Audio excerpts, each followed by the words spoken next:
Bago pa man binawian ng buhay itong si Sabrina, ay nasabi niya kay Lelet na meron siyang kailangan malaman dahil may mga folder siya na naiwan sa ilalim ng kanyang higaan.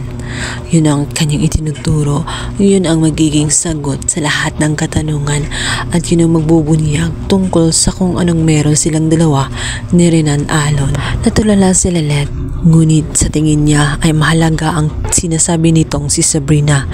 Kaya naman dali-dali niyang pinuntahan ang bahay ni Sabrina at dito nga ay lalantad ang mga larawan ni Alon at nitong si Sabrina kung saan may relasyon pala ang dalawa.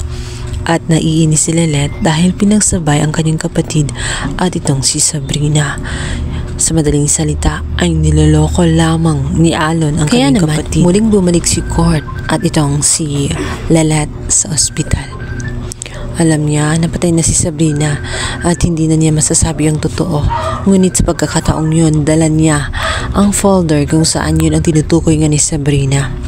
Dito'y sinabi niya na wala ng dahilan para itago ni Alon ang katotohanan. Niloloko lamang niya ang kanyang kapatid na si Era at tama ang kanyang mga hinala. Nung una, nag-alibay ng gusto itong si Alon. Itinanggi ang akusasyon ni Lelet.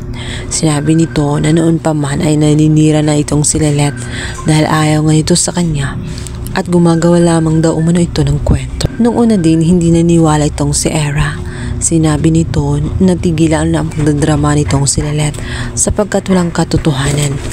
Kaya naman para malinawan na nga itong si Era, agad nang ipinakita sa kanya ang mga ebidensya na siyang magbumulat sa kanyang mga mata sa panloloko nga ni Attorney Alon. At dahil nga sa tuso nga itong si Renan, talagang gagawa siya ng paraan kung paano siya makalusot. Sinabi niya na matagal na niyang hiniwalayan itong si Sabrina at kaya nga daw umano pinalayas na niya ito at sinitsante dahil ayaw niya na manggulo pa ngang muli itong si Sabrina. Ngunit kahit anong gawin niya ay hindi na naniniwala itong si Era. Galit na siya dito kay Renan dahil hindi siya nagsalita o nagloloko siya, hindi niya sinabi ang katotohanan. Sa pagkakataong yun, natauhan na nga itong si Era, sinampal niya itong si Alon. Sinabi niya na hindi niya deserve ang kagaya ni Era dahil nga sa kanyang ginawa nawala ng gana si Era at hindi na nga matutuloy ang kanyang inaasam-asam na kasal dahil tama ang mga hinala nitong si Lelet. Kayamanan lamang ang habol ni Alon sa kanya. Tuluyang tinalikuran ni Era itong si Attorney Alon. Galit na galit si Alon sa ginawa ni Lelet. Kaya naman kinabahan naman ang gusto itong si Lelet kung ano ang maging desisyon ni Alon at ano naman ang gagawin niya sa kanyang kapatid na si Era.